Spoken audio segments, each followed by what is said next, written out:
भगवत कथा श्रीमान भाव भक्तिवती देवियों वन पथ में चलते हुए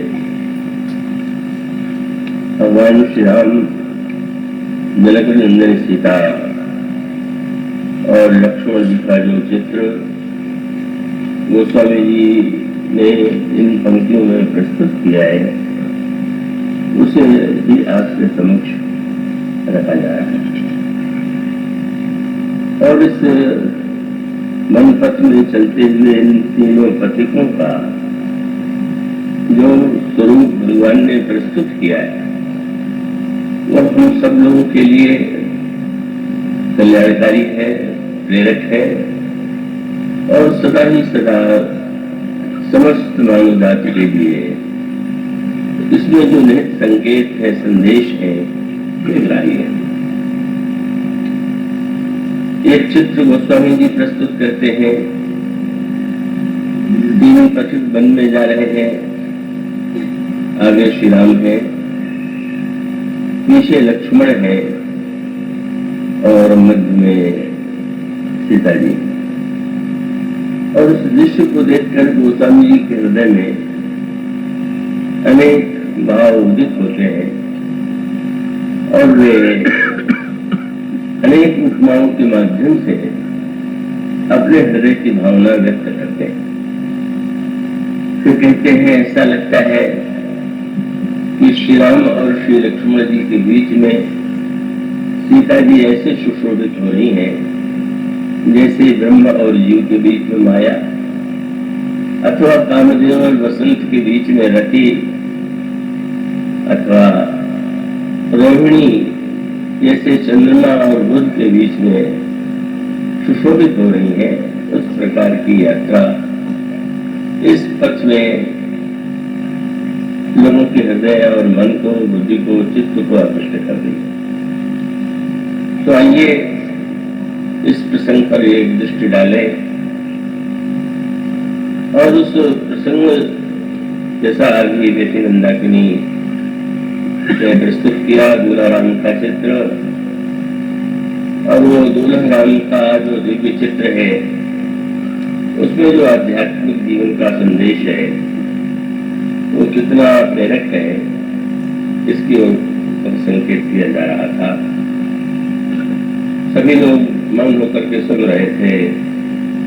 तो शायद एक देवी ऐसी थी कि उनको ये चिंता थी कि अमृत धारा जल्दी प्रभावित होनी चाहिए। तो शायद अभी वो किस धारा थी क्या वो देवी इतनी पारखी है कि वो जो श्रवण कर रही थी वो भी तो वही था जो मेरे माध्यम से शायद प्रकट होते हैं। पर हाँ, कई लोगों को ऐसा होता है कि मिट्टी के बर्तन में अमृत अच्छा नहीं लगेगा सोने के बर्तन में। तो ऐसे लोगों के मन में तो अमृत की सही फर्क नहीं है कि वो जो विचार रखे जा रहे थे वो तो मेरे ही माध्यम से ही प्रकट किए जा रहे थे। और वो दोनों ये प्रसंग जो है दूसरे के पूरक और वो दोनों में जो तत्व है उसका अभिप्राय यह है भगवान श्री राम अनेक रूपों में उनकी लीला, उनके चरित्र हमारे समक्ष आते हैं। जब वे दूल्हा के वेश में महाराज जनक के मंडप में सुशोभित होते हैं तो एक दिव्य झांकी और उस दिव्य झांकी में गोस्वामी जी न जाने क्या कुछ देखते हैं। एक ओर तो उन्हें वे अर्थ धर्म काम मोक्ष के प्रतीक के रूप में प्रस्तुत करते हैं और दूसरी ओर जब वे कहते हैं कि सुंदरी सुंदर परंस सब एक मंडक राजहूं जब जीव पुर चारु अवस्था विभुन सहित विराजे। सुंदरियां सारे सुंदर वरों के साथ वैसे ही सुशोभित हो रही थी जैसे जीव के अंतःकरण में चारों अवस्थाएं अपने स्वामियों के साथ विराजमान। उसका अभिप्राय ये है कि अधिकारी भेज से आप उन्हें जिस रूप में देखना चाहें या जिस रूप में ग्रहण करने की उनमें क्षमता, आप में क्षमता हो, आप उस रूप में उनके चरित्र को, उनके लीला का रसास्वादन करें और अपने जीवन को धन्य बनाने का प्रयास करें। तो जो ये शब्द है, ये जो वन यात्रा का पथ है, कभी श्री राम दूल्हा के रूप में, कभी वनवासी के रूप में, कभी भगवान श्री राघवेंद्र योद्धा के रूप में और कभी भगवान राम राजा के रूप में, किन किन रूपों में प्रभु का दर्शन गोस्वामी जी हमारे और आपके समक्ष प्रस्तुत नहीं करते हैं। मानव जीवन में अनेक परिस्थितियां आती हैं, अनेक अवसर आते हैं, उनमें भिन्नता होती है। और हम से अधिकांश लोगों का यह स्वभाव है कि वे किसी परिस्थिति विशेष से इतना अपने आप को जोड़ देते हैं, उसके प्रति इतने आसक्त हो जाते हैं कि वे चाहते हैं कि जीवन में यह स्थिति सदा सदा ऐसी ही है। तो जो व्यक्ति इस तरह से किसी परिस्थिति से, व्यक्ति से और पदार्थ से, जीवन की घटनाओं में आसक्त हो जाता है और आसक्त हो करके उसी को पकड़े रहना चाहता है, तो वो तो असंभव को संभव बनाना चाहता है। यह सरकने वाला निरंतर बदलने वाला संसार तो परिवर्तित ही होता रहेगा। तब मानो हमारा यह कर्तव्य है कि ये देखें कि प्रभु श्री राम कैसे विभिन्न परिस्थितियों में किस तरह से का आप एक अनोखा दृश्य पाएंगे। विवाह का दृश्य कितना सुखद होता है, कितना आनंदमय होता है। या दूसरी ओर जब वन पर दृष्टि डालें तो जहाँ पर जनक नंदिनी सीता मिथिला में आभूषणों से युक्त है, भगवान श्री राम के शरीर पर दिव्य पीतांबर है, आभूषण है, अनोखा दृश्य है, अनोखा देश है। दूल्हे के मुख में घोड़े पर सवार है और वही श्री राम, उनके शरीर पर कोई आभूषण नहीं है। वस्त्र के स्थान पर केवल वृक्ष की छाल है और भोजपत्र को धारण किए हुए, वृक्ष की छाल को धारण किए हुए भगवान श्री राम किसी घोड़े पर बैठ करके नहीं जा रहे, किसी रथ पर बैठ करके नहीं जा रहे, वे पैदल चल रहे हैं। और पैदल चलते हुए भगवान श्री राम मिथिला में जैसे पुष्प की पंखुड़ियां बरस रही थी, यहाँ वन पथ में भगवान श्री राम के चरणों में कांटे चुभ रहे। मानो ये जो दो विरोधी दृश्य है वह एक जीवन का सत्य है। सभी फूल चाहते हैं, कांटे किसको प्रिय लगते हैं। और गोस्वामी जी ने कविता भी रामायण में जो दृश्य प्रस्तुत किया अद्भुत। जनक नंदिनी सीता, श्री राम, श्री लक्ष्मण का दिव्यानंद मिथिला में तो आप देखते हैं, पर इस वन पथ में, कंटका कीर्ण मार्ग में पर जब वे चलते हैं तो चलते हुए भी वे कितने आनंदित, कितने प्रसन्न है। गोस्वामी जी ने तो यहाँ तक लिखा कि सीता जी अयोध्या में भी मैंने आनंद की अनुभूति तो दी थी, लेकिन जब वे वनवासिनी तपस्विनी बन करके श्री राम के साथ वन में गई तो उन्हें कैसा लगा। श्री मन राम चरण अनुरागा, अवध सहस सम वन प्रिय लगा। हजार हजार अयोध्याओं की अपेक्षा भी उन्हें वन प्रिय लगा। यह जो एक लक्षण सूत्र है और उस प्रसंग की स्मृति आती है कि जब प्रभु श्री रामभद्र बन जाने के लिए प्रस्तुत है, माँ कौशल्या से आज्ञा लेने के लिए आप आए हुए हैं। यह समाचार जनक नंदिनी को मिला और जनक नंदिनी सीता भी वहां आकर के बैठ गई। बड़ी शील संकोचमयी है, दृष्टि नीचे किए हुए बैठी हुई है और गोस्वामी जी उनका एक चित्र प्रस्तुत करते हैं। बस स्वाभाविक है वे वाणी से तो बोल नहीं पा रही है, पर बिना वाणी से बोले भी उनके द्वारा एक क्रिया हो रही और उसका चित्र गोस्वामी जी प्रस्तुत करते हैं। चारण नख लेखत धरणी। अपने चरण के नाखून से जनक नंदिनी सीता जो है पृथ्वी पर कुछ लिख रही है ऐसा लगा। और स्वाभाविक है कि जब वे चरण के नाखून से कुछ कुरेदती है पृथ्वी को, तो चरणों में जो नुपुर है वो बजने लगते। और तब भक्त कवि उन नुपुरों की ध्वनि के अर्थ की खोज करता है और उन्हें ऐसा लगता है कि जनक नंदिनी सीता के चरणों में जो नुपुर है वे जड़ तो नहीं, और वो ध्वनि केवल ध्वनि नहीं है, तब वो तो वस्तुतः उसमें प्रियतम के लिए संदेश, और वो संदेश का स्वरूप मानो ये दोनों प्रसंग एक दूसरे के पूरक हैं। इसीलिए इस मन प्रसंग को तो मैंने यहाँ आकर के चुना। दिन में तो निश्चित ही नहीं था कि किस प्रसंग पर बोलना। तो उसका मूल तत्व ये है कि उस वाटिका में भी सीता जी के चरणों में नुपुर बोलते हैं, और वन की यात्रा के संदर्भ में भी जब वे वन की ओर प्रस्थान करना चाहती है तो उनके चरणों में भी जो नुपुर है उनमें ध्वनि हो रही है। पर वो दोनों अवसर अलग अलग है। उस वाटिका में मिलन का संदेश है। जब जनक नंदिनी सीता श्री राम की ओर चलती है सखियों के साथ, और उनके चरणों का नुपुर, उनके कट की करधनी, उनके हाथ का जो कंकड़ है उसमें ध्वनि होती है, और वह ध्वनि प्रभु के कर्ण कुहरों में प्रविष्ट होती है, कानों में जाती है, तो प्रभु के मुख से जो वाक्य निकलता है उसमें काम की दिव्य महिमा ही प्रतिभाषित होती है। प्रभु जिस समय जनक नंदिनी सीता के चरणों के जो आभूषण है उसमें वेद मंत्र की धारणा भी भक्तों के हृदय में होती। पर भगवान श्री राम ने लक्ष्मण से कहा कि लक्ष्मण तुमने इस ध्वनि को सुना, अब वही सांकेतिक तत्व यही है।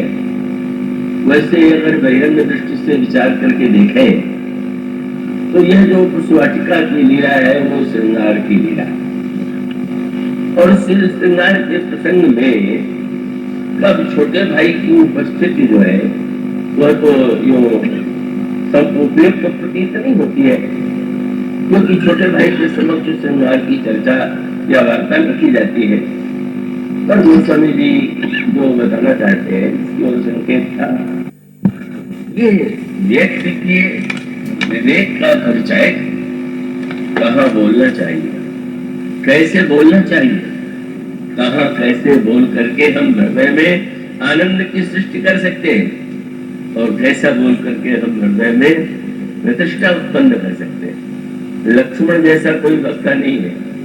जब वो बोलते हैं तो गोस्वामी जी ने कहा लक्ष्मण का भाषण सुन करके तो चाहे वो धनुष यज्ञ के में बोलते हो, जब वो बोलते हैं तो गोस्वामी जी ने कहा लखन सको वचन जब बोले डगमगान मही दिग्गज डोले, सकल लोक सब भूप डराने सीए हरस जनक सब जाने। ऐसी पृथ्वी हिल जाए ऐसी लक्ष्मण वाणी है कि जो मही लक्ष्मण की वाणी। और जिस समय चित्रकूट में भी श्री भरत के आगमन का समाचार उन्होंने सुना, और सुनने के पश्चात यह प्रसंग आता है कि लक्ष्मण जी ने जब यह सुना कि श्री भरत सेना लेकर के आ रहे तो सहज रूप से उनके मन में बात आई कि सेना लेकर के तो व्यक्ति युद्ध के लिए ही आता है, और लगता है कि श्री भरत श्री राम से युद्ध करने आ रहे। उनको शायद लगा होगा कि उनकी मां ने केवल 14 वर्ष के लिए वन मांग करके अधूरी मांग की है, इसलिए अगर युद्ध में मैं राम को परास्त कर दूं, समाप्त कर दूं, तो सदा सदा मेरा निष्कंटक राज्य रहे। ऐसा लक्ष्मण जी के हृदय में एक काल्पनिक भाव आया, और फिर जिस समय बोलने लगे तो मनो वीर रस सोच जागा। ऐसा लगा कि जैसे वीर रस सोते सोते जग गया हो। और फिर उनकी वाणी जब वो कहने लगे जिम्मी करी निकर दलाई नगर आजू ले लपेट लगा जिम्मी बाजू तैसे ही भरत सेन समेता सानुज निदरी निपातो खेता आज राम सेवक जस लेहू भरत समर सिखावण देहू। उस वाणी को सुनकर के गोस्वामी जी ने कहा, जग भय मगन गगन भय बन। बिल्कुल चारों ओर सन्नाटा छा गया, मानो लक्ष्मण इतने ओजस्वी तेजोमय वक्ता है। लेकिन उस वाटिका के प्रसंग की विलक्षणता यही कि भगवान श्री राम बोलते हैं पर लक्ष्मण जी केवल श्रोता है, सुनते हैं, बोलते नहीं। और प्रभु के कहने पर भी नहीं बोलते, प्रभु के पूछने पर भी नहीं बोलते। क्यों?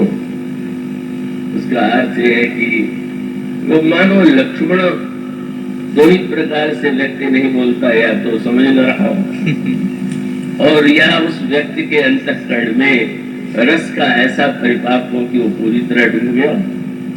तो लक्ष्मण तो उस दिव्य भाव रस के मानो वो वातावरण है, वो तो उनकी मुख्यता है।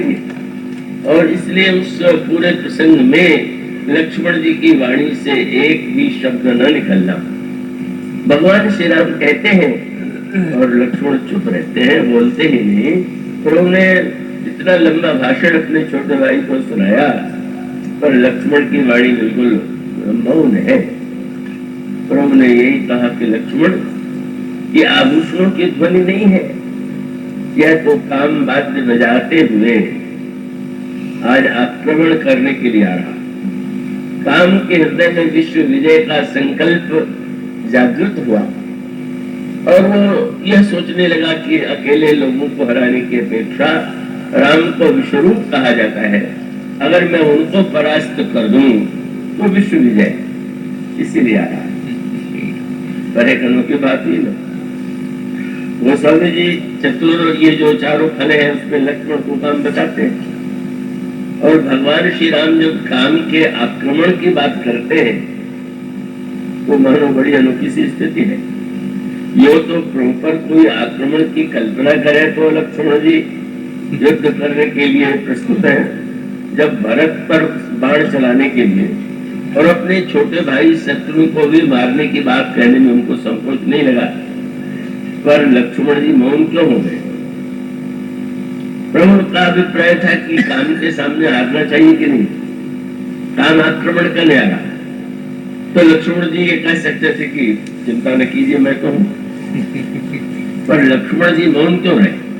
प्रभु ने पूछा तो उन्होंने कहा कि प्रभु, जब आपने माँ श्री किशोरी जी जनक नंदिनी के आभूषणों की ध्वनि सुन करके काम की आक्रमण की कल्पना की, तो मुझे यही लगा कि जिस काम ने भक्त देवी का आश्रय ले लिया है वो जीत जाए तो ही अच्छा है, और उसमें आपके पराजय में आपकी शोभा है, विजय में आपकी शोभा नहीं। तो मानो उस समय तो लक्ष्मण बोलते ही नहीं, मौन रह जाते। तो उस समय नूपुरों की ध्वनि हुई थी, वह संयोग का संदेश था। और वन यात्रा में प्रारंभिक आभूषण बज रहे हैं, वो वियोग की आशंका से। संयोग और वियोग दोनों में ही नूपुर बोलते हैं। उस वाटिका में भी सीता जी नहीं बोली श्री राम से, और यहाँ पर भी ये बोलना नहीं चाहती है। माँ सामने है, माँ के समक्ष मैं बोलूं तो शायद ये उचित नहीं होगा, पर जब वो नाखून से चरण से पृथ्वी कुरेदती है तो उसमें नूपुर की एक ध्वनि होती है। और कवि को लगता है कि नूपुरों के द्वारा एक संदेश श्री रामभद्र को सीता जी देना चाहती है। और संदेश क्या है?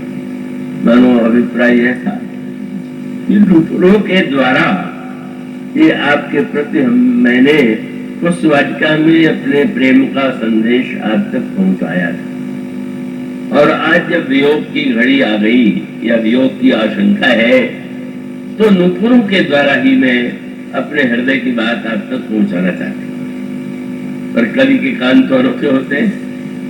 गोस्वामी जी ने कहा कि जब सीता जी ने नूपुरों से ये कहा तो नूपुरों ने कहा, आपकी बात तो हम रखने के लिए प्रस्तुत हैं, वाटिका में भी रखा था, आप भी रख सकते हैं, लेकिन समस्या यह है कि इस समय आपका संदेश पहुंचाने में सबसे बड़ा संकट और हानि मेरी होने वाली है। क्यों? आप यही तो चाहती हैं कि प्रभु के साथ आप वन में जाएं। वनवासिनी जब आप बनेंगी तो सबसे पहले आप मुझे को तो उतारेंगे, हमें उतार करके तब आप जाएंगी, तो आप पहले वचन दे दीजिए कि अपने चरणों से अलग नहीं कीजिएगा, तभी हम आपकी बात पहुंचाएंगे।